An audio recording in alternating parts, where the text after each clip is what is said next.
So yeah, my name's Louis Rice. Been 46 years old. I actually had to do math in my head for a second there to remember that. I'm 46. Been living here in Huntington since 2001 and 2000. And yeah. And what draws you to the north side of the pier? Oh man, what doesn't? It's an iconic place. You know, when I moved to California, the pier was one of the first things that I wanted to see. You know, I'd seen videos growing up of the U.S. Open. I still remember that Todd Holland, Richie Collins final where Holland was on that red and yellow board. You know, and I just remember thinking, man, that'd be so cool to get down there sometime. And little did I know that, you know, just serendipitously, I'd end up surfing Northside right there. So yeah, been there ever since. And so tell me, how long have you been surfing? How many years? So I started surfing on June 21st, 1986. It was the first year of summer, the first day of summer. I was 9 years old, and I was in Spain, where I grew up. I'm originally born and raised in Spain. I lived in Spain until I was 17, and then I came to the States.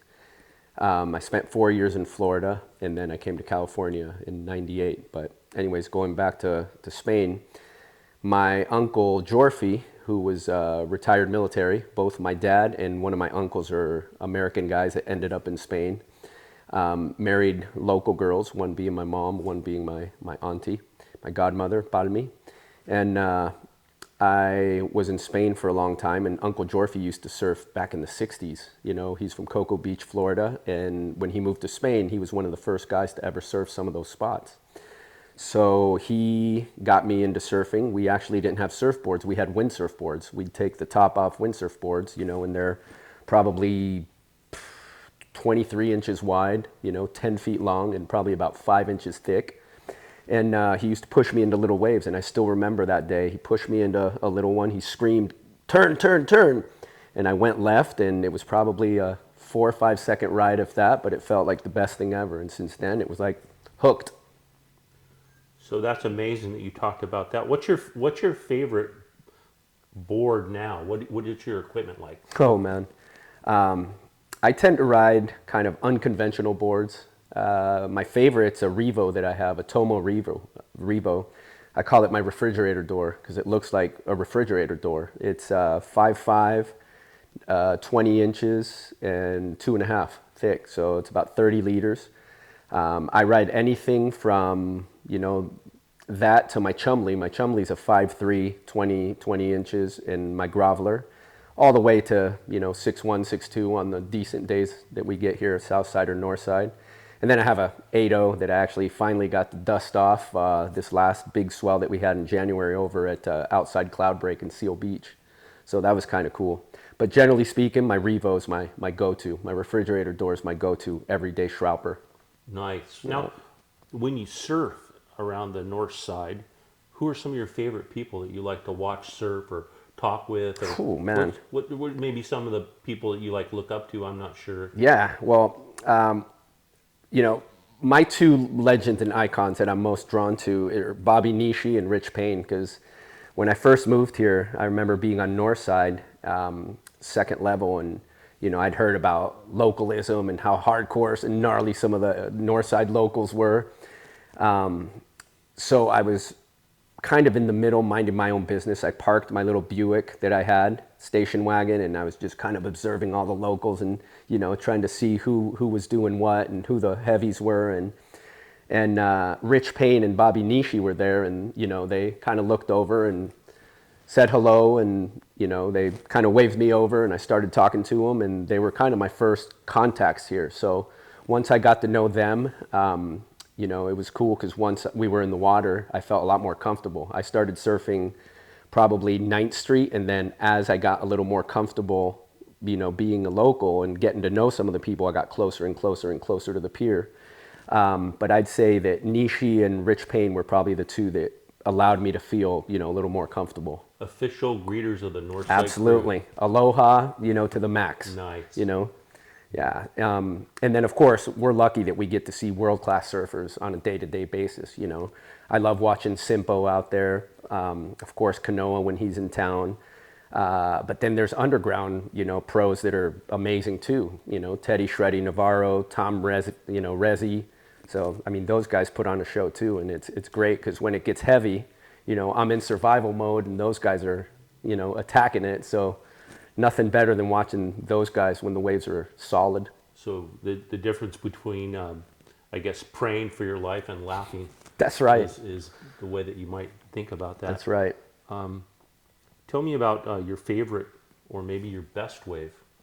There's a lot. Of course, Hurricane Marie comes to mind, and then obviously the fire swell, I think, was 2007, where we had like 4 or 5 days where, I hate to use the cliche, but Indo came to Huntington.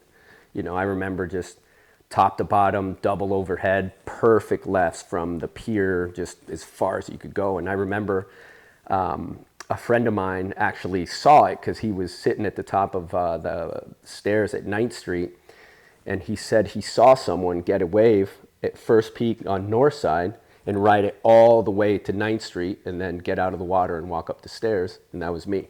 So I was just stoked that someone had seen it, because if you tell someone that that you got a wave from First Peak Northside all the way to 9th Street, they think you're full. It's always better when you have a witness. Absolutely. Otherwise, it's a fish story. Exactly. Well, now we got Surfline cameras, so you could always go back and find it.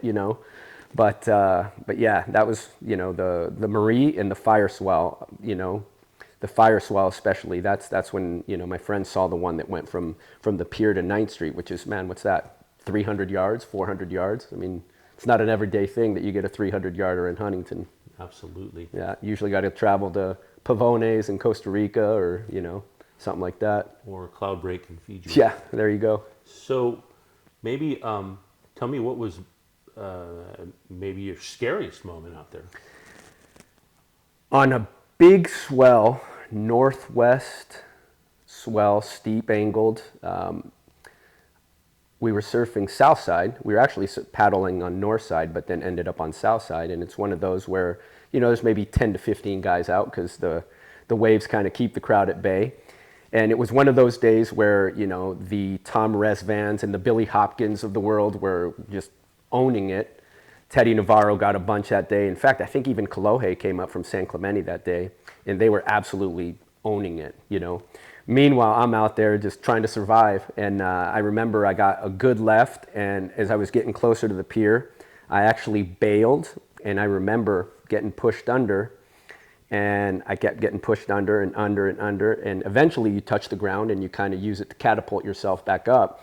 Well, that day I just remember getting pushed down deeper and deeper and deeper, and it was at high tide, coming down to low tide on south side, and I remember eventually I touched the bottom, except when I tried to push off the bottom to come up for air, it accordioned me and just pushed me again. So as I pushed up, it pushed me down. So it got to that moment to where you think, okay, I got to chill and relax and, do all the things to do, which is just to relax.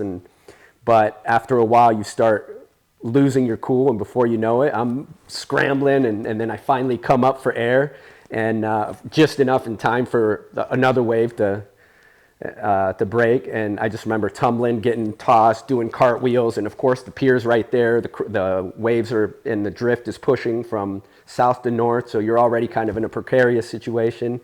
And then eventually, nothing happened. Didn't touch the pier. It was more of a ego bruise than anything real. Sometimes when you become hypoxic, you see things differently. Yeah. So to me, surfing is a lifestyle, mm-hmm. and it has so many facets to it. Maybe tell me what's your favorite surf song? Surf song? Yeah. Believe it or not, Anthrax did a remake of Pipeline that was on the first CD I ever bought when CDs first came out. I think it was called Attack of the Killer Bees. It's the one that has Public Enemy and Anthrax doing Bring the Noise Together. And there's a track on there, I think it's called Pipeline, and it's a remake. I don't know if it's Steve Vai or whoever the original, artist is, but they did a remake of it, and that's probably my favorite. Pipeline. Yeah. Nice. Yeah. Nice. And so how many boards do you own right now? Probably eight of which I regularly ride 3, depending on conditions. I have 3 main ones, and then you know how it is. You always have a couple old ones that you keep in the back for big closeout days, or when friends come into town. And then of course I have a longboard that I occasionally take out, and then of course I have a soft top for my daughters that I occasionally ride. So I'd say 7 or 8. Great. With Northside, it's such a little community, and the cool thing that always drew me to Huntington, eventually what brought me to Huntington was the US Open, which is funny because a lot of times now it's a nuisance and annoying because we have to give up our waves and there's no parking and all that. So after a while you kind of get annoyed by it, but it's a love-hate thing like anything. But I remember growing up, seeing the US Open, and then in 99, I had just finished, actually it wasn't 99, it was 98. I had just started chiropractic school, and of course I found out that the US Open was coming up in a few weeks, so I showed up, and I found out where the chiropractor, had his tent set up. It was that year, I believe it was Dr. Tim Brown, and there were a couple other guys, and I'm looking through the fence, and I finally see one of the guys. It wasn't Dr. Brown, it was one of his assistants, but I kind of flagged him down, and I said, hey, what do I got to do to work here? And at that point they were fully staffed, but I told them I'm in chiro school, and I'm eventually going to be a chiropractor, and I want to help you guys. I want to be a part of this thing. And it was cool because that year they allowed me to just come in and observe. I got one of the little wristbands that allowed you all access, which was amazing. And I got to just meet all the people that worked there, the surfers and everything, which to me was a treat. But then what happened was, I think the WSL lost funding or something happened where for a few years they didn't have much of a medical team. So myself and a couple of other local docs kind of filled in and said, hey, we'll volunteer, we'll put a little group together, and we can make sure that the athletes have their medical care taken care of. So we did that, and that was cool because that kind of got my foot in the door. And it was interesting because it was one of those things to where you're growing up and you have posters of these guys on your wall and you're seeing them on cover shots in magazines, and next thing you know, they're sitting in front of you, and you're working on them and adjusting them and stretching them. And so that was kind of cool too, because that kind of integrated me into the US Open. Been working there since that year, since 1998. And it's been great, man. I've had a lot of success being able to meet and work with a lot of these elite athletes. The guys that were formerly on my wall on a poster, are now good buddies. First name basis. Yeah. We've traveled the world and been able to work with some of them and stay at their house. When we go to Spain, for example, my friend Aritz Aramburu from Spain, who used to stay with us during the US Open. We've stayed at his house while he's out traveling the world chasing waves. So just things like that kind of make Huntington such a cool place because you've got such a tight-knit community. It's downtown and Northside are kind of a small town within a bigger city. And I've always liked that because I come from a small town in Spain. But you still have the communities and the subcultures within the community. And that's always been really cool. Let's go back to the north side lot for a minute. Mm-hmm. Tell me about what you think in reference to the way in the areas that certain people park all the time. That's funny you asked that. The locals, know that there's a certain permutation of how people park and who parks where. You got the little cliques, So you got the first levelers, which most of the time are visitors. Then you got the second levelers, which is where I park, and that's usually where, Rich Payne and Pat Starkey and Will and, some of the guys that are out there 24/7, park. And it's funny because also there's time schedules, right? I remember back in the day when Kenny Means and those heads would be out there at 4 or 5 in the morning. They were the Oh Dark 30 crew, and then second shift would show up around 7 to 9, and then Gentleman's Hour, which is what I've always been a part of. Gentleman's Hour is usually, say, 9 to 11, and then you've got the post-lunch crew, So there's that. There's the time schedule, blocks, but there's always the geographical part of which north side parking lot you're parking in. But a lot of that's just dictated by the little subcultures and subcliques within the within the Northside community. And I always have to think that everybody we see there, we know, we wave hi to. It doesn't matter where you park. Yeah. We all are kind of looking after each other's vehicles and looking after each other in the water. I've noticed there's a lot of girls surfing now. Yeah. What do you think about that? I think it's great. Surfing's been a real male-dominated sport for the longest time, and I think it's good. It's good. It lowers the testosterone levels. It balances out the aggression. And I think it's good to have girls out there to, the young crew especially is ripping as hard as the boys. It's insane how good they're getting and at what age and how soon, I remember obviously we've all seen Kanoa grow into the, world champ soon to be that he might be one day, but world-class surfer. But now there's, young Groms, that are there all the time. Bailey Turner's out there ripping. I remember I was in Mexico in Huatulco, and I, in the middle of nowhere, walk up, and who do I run into? Ryan Turner in the middle, just serendipitously. And I remember I saw Bailey Turner get one of her first barrels ever on her birthday, backside barrels ever. And of course, with that Ryan Turner genetics, she's going to be a great barrel rider, among other things. But she's ripping, and then of course Zoe Kaina, and then the Orange County Surf Coaching crew, Gavin Loosby, and then all that crew, they're coming up ripping hard, and especially the girls in that crew. I don't know them that well, but I think the Meza sisters, they're absolutely shredding. So yeah, there's a lot of girls coming up, surfing every bit as good as the boys. So it's good to see. It'll be fun to watch. Oh man, it'll keep the boys on the toes. That's for sure. I like it. Yeah. I like it. So is there anybody you want to give a shout out to?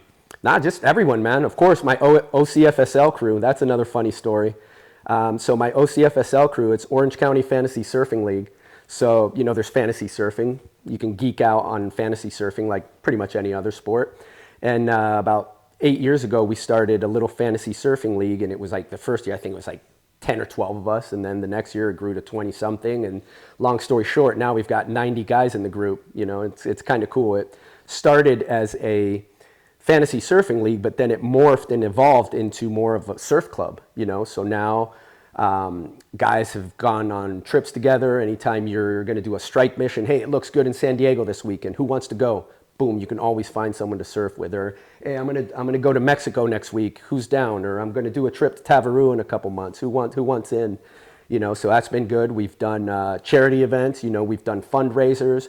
During Christmas, we do a Surfing Santas type event where, we raise a whole lot of money and give presents and gifts to kids that may otherwise not get any. So yeah, it's evolved from just a couple of geeks that like to geek out on surf, on fantasy surfing, into kind of a little surf club, which is kind of cool. Wonderful. And it's basically a bunch of 40-somethings 50-somethings that refuse to grow up, and gives us that. I like it that you give back to the community. Yeah. That to me is oh, really absolutely, special. absolutely. Very heartfelt. It's amazing because we've had guys within the OCFSL who've fallen on hard times. They've lost a job. They've gone through an ugly divorce. They've been one bad decision away from being on the streets, and we've all rallied together and just lifted them up. Nice. Financially, mentally, spiritually, psychologically. So it's cool because anytime that someone needs something in that group, it's almost like a little fraternity. Of surfing brothers. So no man left behind. You know it. Perfect. So yeah, man, that's been cool too. Great. Yeah. Lou, it's been a pleasure. Awesome, man. Thank you, sir. Pleasure, Steve.